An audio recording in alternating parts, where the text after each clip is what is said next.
Start कर दो। चलो बेटा चैप्टर नंबर 8 इलेक्ट्रोमैग्नेटिक वेव्स, ध्यान से सुनना। नया टॉपिक है फिजिक्स क्लास 12। पहला टॉपिक है बेटा ईएम वेव्स यानी electromagnetic waves. What are electromagnetic waves? Whenever, ध्यान से सुनना, whenever a charge particle is applied with both electric field and magnetic field in mutually perpendicular direction। कोई भी चार्ज पार्टिकल है, से पॉजिटिव चार्ज पार्टिकल, उसको हमने इलेक्ट्रिक फील्ड भी दिया, मैग्नेटिक फील्ड भी दिया। So this charge particle gain some energy and starts oscillating in a third direction. वो इस तरह से तीसरी डायरेक्शन में ऑसिलेट करने लग जाता है।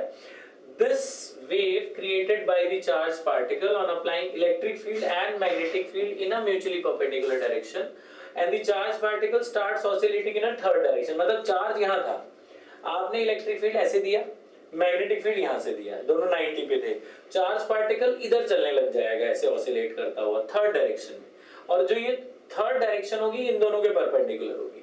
तो ये जो वेव क्रिएट हुआ that is called EM wave। This wave created by the electric field and magnetic field by the oscillation of charged particle is called electromagnetic wave। तो आपसे बोलेंगे कि भाई draw a graph showing electric field, magnetic field and EM wave। तो आपने कुछ इस तरीके से दिखाना है कि यहाँ से मान लो आपने इलेक्ट्रिक, यहाँ पे था चार्ज पार्टिकल, यहाँ से आपने इलेक्ट्रिक फील्ड दिया, यहाँ से आपने इस पे मैग्नेटिक फील्ड दिया, ये मैग्नेटिक फील्ड दिया, ये इलेक्ट्रिक फील्ड दिया। तो जो ईएम वेव है, मान लो इलेक्ट्रिक फील्ड हमने दिया y एक्सिस में, मैग्नेटिक फील्ड कहाँ से दिया, z एक्सिस में। जो ईएम वेव बनेगा वो आपने कुछ इस तरीके से दिखाना है, कुछ ऐसे शो करना ईएम वेव। आप this is the graph, this is the diagram of EM waves.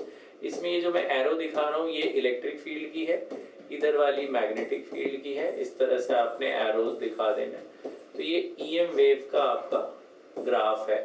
आपसे पूछेंगे कि भाई ग्राफ बनाओ ईएम वेव का, तो आप इस तरीके से ईएम वेव दिखा देना। तो मैं आपसे कोई पूछे what is the direction of EM wave, now EM wave is moving along x axis. Magnetic electric field कहां से आ रही है, y एक्सिस में, और मैग्नेटिक फील्ड कहां से आ रही है, z एक्सिस में। तो electric field along y axis है, magnetic field along z axis है, और ईएम वेव कहां जा रही है, अलोंग x एक्सिस। तो आपसे बोलेंगे कि what is the representation, mathematical representation of electric field. तो इलेक्ट्रिक फील्ड का बेटा ये रिप्रेजेंटेशन है, electric field is equals to E naught sine omega t minus kx। This is the representation of electric field. Electric field y axis में था, जो इसके angle में x दिख रहा है, इसका मतलब ईएम वेव x एक्सिस में जा रही है, और मैग्नेटिक फील्ड था z एक्सिस में। तो मैग्नेटिक फील्ड का ये रिप्रेजेंटेशन है b not sine omega t minus kx। आपको याद होगा this is the representation of a travelling wave. पिछले साल हमने ट्रैवलिंग वेव पढ़ा था ना, ट्रैवलिंग वेव की इक्वेशन थी ना y is equal to a sin omega t minus kx। This is the travelling wave along x axis. अगर यहाँ माइनस kx लिखा है, इसका मतलब वो पॉजिटिव x एक्सिस में जा रही है। याद है पिछले साल बताया था, अगर नेगेटिव x एक्सिस जाती तो यहाँ माइनस करते तो ये प्लस हो जाता है ना। आपसे पूछे यहाँ पे ईएम वेव की डायरेक्शन बताओ, तो आप बोलोगे माइनस x एक्सिस। अगर यहाँ माइनस है तो ईएम वेव की डायरेक्शन क्या होगी, अलोंग पॉजिटिव x एक्सिस। तो ये बेटा इलेक्ट्रिक फील्ड की इक्वेशन है, ये मैग्नेटिक फील्ड की इक्वेशन है। अब इसमें ओमेगा आपको पता है, omega is called angular frequency and this k is called angular wave number. Omega का क्या फॉर्मूला होता था, 2 पाई फ्रीक्वेंसी, और k का फॉर्मूला होता है 2 पाई बाय लैम्डा। इसे एंगुलर वेव नंबर बोलते हैं। अब इन पे आते हैं न्यूमेरिकल्स। तो एक न्यूमेरिकल मैं इस पे करके दिखाता हूँ, इनके पेपर में जो केवी का कल पेपर हुआ उसमें इस पे न्यूमेरिकल आया था, एक मैं आपको करके दिखाता हूँ। एक एनसीईआरटी का क्वेश्चन है बेटा, ये ईएम वेव का, ध्यान से सुनना, जो इनके एग्जाम में कल आया था। आप देखिए वो क्वेश्चन ये है कि electromagnetic waves is traveling along some axis, और उसमें इलेक्ट्रिक फील्ड या मैग्नेटिक फील्ड में से आपको कोई एक फील्ड दे देंगे। तो आपको इलेक्ट्रिक फील्ड या मैग्नेटिक फील्ड में से एक फील्ड इन्होंने गिवन है। मैं आपको एक क्वेश्चन करके दिखाता हूँ। तो से this is the equation of EM wave. एक सेकेंड मैं वैल्यू ले लेता हूँ एनसीईआरटी वाली से। देखो ये है, ये मैग्नेटिक फील्ड गिवन है। आप देखो along y axis given है b is equals to 2 into 10 की पावर minus 7 sin 5 into 10 की पावर 2x प्लस 1.5 इंटू 10 की पावर 11t, और बाहर वो यूनिट भी लिखते हैं, मैग्नेटिक फील्ड होगी तो टेस्ला, इलेक्ट्रिक फील्ड होगी तो न्यूटन पर कूलम। तो ये मैग्नेटिक फील्ड गिवन है। अब इतना सा आपको देंगे, आपसे क्या क्या पूछा है, what is the direction of EM wave, what is the direction of EM wave, पहला क्वेश्चन। दूसरा आपसे पूछा what is the magnitude of, what is the magnitude of this wavelength and what is the value of frequency, wavelength और frequency बताओ। Third आपसे पूछा what is the expression of electric field। तो ये एक क्वेश्चन है जो 3 नंबर में अकेला ही आ जाएगा, अगर क्योंकि ये टोटल चैप्टर ही 3 मार्क्स का है, तो ये न्यूमेरिकल इनके में यही आया था इस कल वाले पेपर में, what is the expression of electric field, ये इतना सा क्वेश्चन है। अब सुनिए, ईएम वेव की डायरेक्शन तो आपको ब्रैकेट के अंदर से पता चल जाएगी। आप देखो ये प्लस एक्स में है ना, तो प्लस एक्स में इसका मतलब वो कहाँ जा रही है, वेव नेगेटिव एक्स एक्सिस में जा रही है, तो it is moving along negative x axis, है ना। ओमेगा टी माइनस के एक्स होता है तो प्लस एक्स एक्सिस में जा रही है, इसमें प्लस में एक्स है तो मतलब माइनस एक्स एक्सिस के अलोंग जा रही है। दूसरा वेवलेंथ कैसे निकालोगे, फ्रीक्वेंसी कैसे निकालोगे। आप देखो पीछे जो एक्स का कोफिशिएंट होता है वो के होता है, x का कोफिशिएंट क्या होता है k, और जो t का कोफिशिएंट है वो ओमेगा, तो यहीं से निकलेगा बेटा।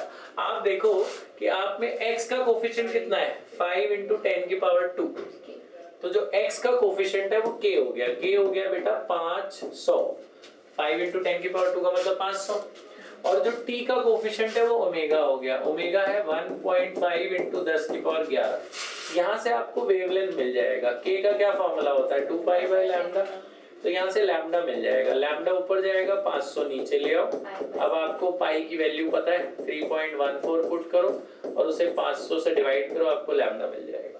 फ्रीक्वेंसी यहाँ से मिल जाएगी, इसका क्या फॉर्मूला 2 पाई फ्रीक्वेंसी 1.5 10 की पावर 11, यहाँ से आप 2 पाई नीचे ले जाओ, 1.5 10 की पावर 11 डिवाइड बाई 2 पाई, पाई की वैल्यू डाल देना, है ना, तो आपको यहाँ से फ्रीक्वेंसी मिल जाएगी। फ्रीक्वेंसी वेवलेंथ मिल गया, इसकी यूनिट मीटर, इसकी यूनिट हर्ट्ज। फिर थर्ड पूछा what is the expression for electric field, expression for electric field, third expression of electric field is E is equal to E naught sin omega t minus kx, this is the expression of electric field. उसके लिए E naught चाहिए ना आपको, E naught चाहिए, तो E naught कैसे मिलेगा, आपको कल एक फॉर्मूला बताया था बेटा, E naught by B naught is equal to C, E naught by B naught equal to C। ये एक रेशियो होती है जो ईएम वेव में हर जगह इलेक्ट्रिक फील्ड और मैग्नेटिक फील्ड का ratio will be equal to speed of light in vacuum, तो E naught by B naught equal to C, तो E नॉट आपको नहीं पता है, ये E naught equal to B naught into C हो जाएगा। B नॉट तो पता है ना, जो B की एक्सप्रेशन होती है, देखो B के एक्सप्रेशन में जो साइन के बाहर लगा ये क्या होता है B नॉट, तो साइन का जो कोफिशिएंट है ये B नॉट है ना, तो B नॉट की वैल्यू पता है 2 इंटू 10 की पावर -7, C की वैल्यू स्पीड ऑफ लाइट है आपको पता है, C क्या होता है 3 10 पावर 8, तो 3 2 का कितना हो गया 6, 10 की पावर 8 में से 7 गया 10, तो कितना आया 60, तो E नॉट की वैल्यू कितनी आई 60, E नॉट की वैल्यू डाल दो 60। अच्छा अच्छी बात क्या होता है, ये जो एंगल है जो उसका एंगल है वही सेम टू सेम लिखना होता है, यहाँ आपको कुछ नहीं करना, सेम एंगल लिख दो, 5 इंटू 10 की पावर 2x प्लस 1.5 इंटू 10 की पावर 11 p, बस बाहर टेस्ला मत लिखना, इलेक्ट्रिक फील्ड है तो इलेक्ट्रिक फील्ड की यूनिट लिखोगे न्यूटन पर coulomb. So this is the expression of electric field. बस हमने क्या करा, बहुत सिंपल है, आपका ईएम वेव की डायरेक्शन तो यहाँ से पता चल गया, अगर यहाँ x है तो ये नेगेटिव x एक्सिस लिखना, प्लस x है, माइनस x होता हो तो पॉजिटिव x एक्सिस, ठीक है, और वेवलेंथ और k से आपको लैम्डा मिल गया, ओमेगा से आपको फ्रीक्वेंसी मिल गई, E naught by B naught equal to C से आपको E नॉट मिल गया, E नॉट यहाँ डाल देना। अच्छा यहाँ पे ना इसकी वो भी लिखनी होगी डायरेक्शन ऑफ इलेक्ट्रिक फील्ड। देखो मैग्नेटिक फील्ड जा रहा है y एक्सिस में, ईएम वेव कहाँ जा रही है x एक्सिस में, तो x और y यूज हो गया तो बचा कौन z, तो इलेक्ट्रिक फील्ड z के अलॉन्ग जाएगी, तो ये जरूर लिख देना कि इलेक्ट्रिक फील्ड कहाँ जा रही है, तीनों आपस में परपेंडिकुलर होते हैं। ईएम वेव कहाँ जा रही थी x एक्सिस में, मैग्नेटिक फील्ड कहां से आ रही है y एक्सिस में, तो जो तीसरा होगा वो तीसरी डायरेक्शन में होगा, तीसरी क्या बच गई z, x y यूज कर लिया तो जो बची है वो इलेक्ट्रिक फील्ड की डायरेक्शन होगी। ठीक है, both all these three are in mutually perpendicular direction. यहाँ तक बात समझ में आ गई। Now properties of EM waves मैंने आपको लिखवाया था, मैं बता दूं जल्दी। ईएम वेव की पहली प्रॉपर्टी की, ईएम वेव होती क्या है, इस नेचर में जितनी वेव्स हैं, नेचर में जितनी वेव मतलब visible light, X ray, ultraviolet, gamma rays, sound wave को छोड़कर, साउंड और मैटर वेव को छोड़ के बाकी ज्यादातर सारी वेव्स इलेक्ट्रोमैग्नेटिक वेव्स होती हैं। इनको चलने के लिए किसी मीडियम की जरूरत नहीं होती, ना हवा चाहिए ना पानी चाहिए। सन से यहाँ तक सनलाइट चली आती, बीच में इतना सारा स्पेस है ना, फिर भी चली आती है। चार्ज के थ्रू ट्रैवल करती है, चार्ज वैक्यूम में भी ट्रैवल कर सकता है, तो प्लस माइनस चार्ज ट्रैवल करके वैक्यूम से यहाँ तक चला आता है। तो ये वेव चलने के लिए कोई मीडियम की जरूरत नहीं होती, property number 1। Property number 2, EM wave ज्यादातर स्पीड ऑफ लाइट से ट्रैवल करते हैं, 3 × 10⁸ से। मैंने आपको स्पीड ऑफ लाइट का फॉर्मूला बताया था, ये याद कर लो। स्पीड ऑफ लाइट यहाँ से डेराइव होता है 1/√μ0ε0। In vacuum it travels with this speed, but in medium electromagnetic wave की स्पीड चेंज हो जाती है, μ0ε0 की जगह μ और एप्सिलॉन हो जाता है। तो ये μ0 एप्सिलॉन, इसको आपको पता है μ can be written as μ0 × μr, epsilon can be written as ε0 × εr। तो इसकी जो वैल्यू होती है in material medium it is this, ठीक है, या c अपॉन में μr ε0 r भी बोल सकते हो। तो मीडियम में वेलोसिटी इतनी रहती है, वैक्यूम में वेलोसिटी 3 × 10⁸ रहती है स्पीड, ठीक है। ईएम वेव के हर पॉइंट पे E0 और B0 का ratio is always a constant that is equal to speed of light. EM wave की ये सब प्रॉपर्टीज हैं। EM waves are transverse in nature. Transverse का मतलब क्या होता है, it moves in a perpendicular direction of propagation, जहां से छोड़ी जाती है उसके 90 डिग्री बना के चलती है वो, ठीक है। तो ये सारी ईएम वेव की प्रॉपर्टीज हैं जो आपको याद रखना है। अच्छा, फिर आगे ध्यान से सुनना बेटा, अगला टॉपिक है इलेक्ट्रोमैग्नेटिक स्पेक्ट्रम, जो इस चैप्टर का सबसे इंपॉर्टेंट टॉपिक है। इसी पे क्वेश्चन ज्यादा आते हैं। इलेक्ट्रोमैग्नेटिक स्पेक्ट्रम ये क्या है? A series of all EM waves arranged in order of decreasing frequency or increasing wavelength is called EM spectrum. Electromagnetic spectrum को मैं आपको याद करने का तरीका 11th में बताया था, एक बार 12th में आपको फिर से बताया था, ध्यान से सुनना। ऐसे याद होता है, देखो, Rohit's mother is visiting Uncle Xavier's garden. Rohit's mother is visiting Uncle Xavier's garden. Rohit माने रेडियो वेव्स, मदर मतलब माइक्रोवेव्स, इज माने इंफ्रारेड, ठीक है, वी माने विजिबल रेज, विजिबल में वो विबग्योर आ गई आपकी सारी, अंकल मतलब अल्ट्रावायलेट है ना, is visiting uncle Xavier, Xavier माने एक्सरे और गार्डन माने गामा रेज। तो ये हो गई जी। ये सबसे ज्यादा फ्रीक्वेंसी होती है गामा की, तो ये मैक्सिमम फ्रीक्वेंसी है। मैक्सिमम फ्रीक्वेंसी से decreasing order of frequency, minimum frequency radio की होती है। जिसकी मिनिमम फ्रीक्वेंसी होगी उसका वेवलेंथ सबसे ज्यादा होता है, तो मैक्सिमम वेवलेंथ रेडियो का होता है और मिनिमम वेवलेंथ गामा का। फ्रीक्वेंसी ऑर्डर में अरेंज किया जाता है, मैक्सिमम फ्रीक्वेंसी से मिनिमम फ्रीक्वेंसी में अरेंज करते हैं, ठीक है। तो ये सारी की सारी आपको ये ऑर्डर याद कर लेना है। अरेंज करने को भी आ जाते हैं ऑर्डर। मेन जो इसके आते हैं बेटा वो आते हैं इनके यूजेस, तो इनके यूजेस के बारे में हम डिस्कस करते हैं, तो वो जरा ध्यान से सुनना। तो मैंने आपको ये सारे यूजेस लिखवाए थे। तो सबसे पहला आया रेडियो वेव्स। आपको इसमें क्या क्या याद रखना है जरा ये ध्यान से सुनिए। रेडियो वेव्स में आपको सिर्फ 3-4 चीजें याद रखनी है। सबसे पहली है इनकी वेवलेंथ रेंज याद रख लेना। सबसे पहला इलेक्ट्रोमैग्नेटिक स्पेक्ट्रम क्या है? Radio waves. वेवलेंथ रेंज कितनी है? 0.1 मीटर से 600 मीटर की रेंज में आती है रेडियो वेव्स। फ्रीक्वेंसी रेंज कितनी है? 500 किलोहर्ट्ज से 1000 किलोहर्ट्ज। रेंज पूछ के भी आपसे पूछ सकते हैं कि कौन सी वेव है। रेडियो वेव्स कैसे प्रोड्यूस होती है? By accelerated motion of charges in conducting wires और ऑसिलेटिंग सर्किट। चार्जेस जब किसी सर्किट में मूव करते हैं, ऑसिलेशन सर्किट में या कंडक्टिंग वायर में, तो रेडियो वेव्स बनती है। रेडियो वेव्स के यूजेस याद कर लेना। ये रेडियो टेलीविजन कम्युनिकेशन सिस्टम में इस्तेमाल होते हैं। Radio waves radio television communication system में इस्तेमाल होते हैं। जो टीवी वाले कम्युनिकेशन होते हैं उसमें रेडियो वेव्स इस्तेमाल होती है। जो टेलीफोन वाले होते हैं उसमें भी रेडियो वेव्स इस्तेमाल होते हैं। रेडियो एस्ट्रोनॉमी में इस्तेमाल करते हैं, एस्ट्रोनॉमी को डिस्कवर करने के लिए रेडियो वेव्स का इस्तेमाल होता है। वॉकी टॉकी में भी रेडियो वेव्स का इस्तेमाल होता है। टेलीफोन में भी इस्तेमाल होता है, जो शॉर्ट रेंज के फोर्स होते हैं, फोन वगैरह होते हैं, उनमें भी इस्तेमाल होता है। तो रेडियो वेव्स का बेटा ये तीन चीजें याद रख लेना, range, wavelength range, frequency range, source और यूजेस। आपको यूजर्स देख के पूछ सकते हैं, बताओ कौन रेडियो, कौन टेलीविजन कम्युनिकेशन में इस्तेमाल होता है, तो रेडियो वेव्स इस्तेमाल होते हैं। दूसरा है माइक्रोवेव्स। सेकंड वेव जो आपको याद रखनी है वो है माइक्रोवेव। माइक्रोवेव का फ्रीक्वेंसी रेंज देख लो, 0.3 metre to 10⁻³ metre, wavelength range 10⁻9 से 10⁻12 हर्ट्ज। सोर्सेस आपको ये लर्न करना पड़ेगा बेटा, they are produced by special vacuum tubes like klystrons and magnetrons and gun diodes. इनके अंदर माइक्रोवेव्स का यूज करा जाता है बेटा, माइक्रोवेव का इस्तेमाल इनमें करा जाता है। क्लिस्ट्रॉन्स, मैग्नेट्रॉन्स एंड गन डायोड्स, यहां से ये बनाई जाती है माइक्रोवेव। एक क्वेश्चन आया था कि रडार में कौन इस्तेमाल होता है, तो बच्चों ने सोचा रडार माने रेडियो, तो रेडियो लिख दिया। रडार में वो इस्तेमाल नहीं होता, रडार में माइक्रोवेव इस्तेमाल होता है। बच्चों ने सोचा रडार के फुल फॉर्म में रेडियो आता है, तो बोला रेडियो वेव्स इस्तेमाल है, रडार में माइक्रोवेव इस्तेमाल। पहला ये तो यूज माइक्रोवेव्स रडार सिस्टम में। रडार पता है आपको क्या होते हैं, जो अलग अलग एयरपोर्ट्स वगैरह पे देखा गोल गोल ऐसे घूमता रहता है, डिश एंटीना टाइप, वो दूर दूर से आपके एस्ट्रोनॉमिकल, दूर से जो प्लेन्स वगैरह आते हैं उनके डिस्टेंस को मेजर करके बता देता है ना, उसमें से माइक्रोवेव भेजता है, वो डिस्टेंस, वो रिफ्लेक्शन से आ जाती है तो डिस्टेंस पता चल जाता है। फिर long distance communication system by geostationary satellite में भी इस्तेमाल होता है, जो अर्थ से सैटेलाइट जियोस्टेशनरी भेजी जाती है। माइक्रोवेव ओवन्स में इस्तेमाल होता है, खाना गर्म करने के लिए, है ना, माइक्रोवेव का यूज होता है। थर्ड है आपकी इंफ्रारेड वेव्स। थर्ड है इंफ्रारेड वेव। इंफ्रा सन से तीन तरह की वेव निकलती है, एक निकलती है इंफ्रारेड, एक निकलती है अल्ट्रावायलेट और एक है विजिबल रेज।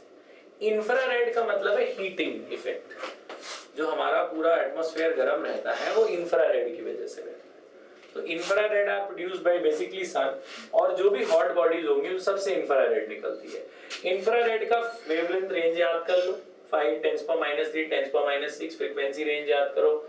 सोर्सेस जो भी हॉट बॉडीज होंगी, जैसे इलेक्ट्रिक आयरन प्रेस वगैरह, जो ये सारी चीजें, टोस्टर वगैरह, इन सबसे जो हीटिंग निकलता है वो आपका इंफ्रारेड है। इंफ्रारेड के यूजेस बहुत सारे हैं। रिमोट कंट्रोल में जो एलईडी लगा होता है, जो हमें दिखाई नहीं देता रिमोट से, जो घर में नॉर्मल रिमोट होता है, उसके अंदर इंफ्रारेड लगा होता है। फोन में भी आती है इंफ्रा, IR लिखा है आपने, रेडमी के फोन में आता है IR पोर्ट होता है, उनके अंदर छोटा सा इंफ्रारेड पोर्ट होता है, तो उससे आपके फोन से ये रिमोट एसी ऑन हो जाता है ना, एसी आपका टीवी वगैरह ऑन हो जाता है, तो उसके अंदर इंफ्रारेड पोर्ट होता है फोन के अंदर, तो वहीं से इंफ्रारेड रेज निकलती है। ग्रीन हाउस इफेक्ट में इस्तेमाल होती है इंफ्रारेड, अपने प्लैनेट्स को गर्म करने के लिए, है ना, ताकि एटमॉस्फेयर आपका वार्म रहे। अगला हेज फोटोग्राफी में भी इस्तेमाल होता है, धुंध में फोटोग्राफी करने के लिए इंफ्रारेड इस्तेमाल होता है, ताकि वो हीटिंग इफेक्ट प्रोड्यूस करेगी, धुंध छट जाएगी, उसमें इंफ्रारेड का इस्तेमाल होता है। इंफ्रारेड लैंप में इस्तेमाल होता है, किसी को मस्कुलर स्ट्रेन्स वगैरह हो जाते हैं, खिंचावट हो जाती है, तो उससे इंफ्रारेड से उनकी बॉडीज की सिकाई करी जाती है, तो मसल्स जो होती है रिलैक्स हो जाती है।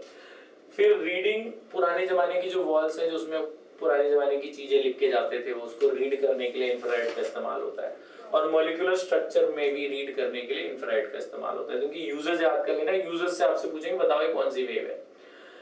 फिर अगली आई ultraviolet rays. Ultraviolet rays sun से तीसरी रेज जो निकलती है, यूवी रेज, अल्ट्रावायलेट सबसे हार्मफुल रेज। अगर वो नॉर्मल स्किन पे पड़ जाए तो उससे स्किन कैंसर वगैरह हो जाता है, जिसको ओजोन अब्सॉर्ब करती है ना, लेकिन उसके यूजेस भी होते हैं। इनकी वेवलेंथ रेंज देख लो, फ्रीक्वेंसी रेंज। सोर्स क्या है, discharge tube, electric iron, mercury और सन, यहाँ से अल्ट्रावायलेट रेज मिलती है हमें। इनका इस्तेमाल फूड प्रिजर्वेटिव की तरह इस्तेमाल करते हैं। ये भी इनविजिबल राइटिंग के लिए, फिंगरप्रिंट के लिए, फिंगरप्रिंट डिटेक्शन के लिए यूवी रेज का इस्तेमाल होता है। और study of molecular structure which is common to both, इसमें से दोनों में कई चीजें कॉमन है, अल्ट्रावायलेट और इसमें। ये बात समझ में आ गई। फोर्थ है विजिबल रेज। विजिबल रेज जो विबग्योर होती है, उसकी वेवलेंथ रेंज 8 10⁻7 से 4 10⁻7, तो ये तो आपको लर्न ही करना है।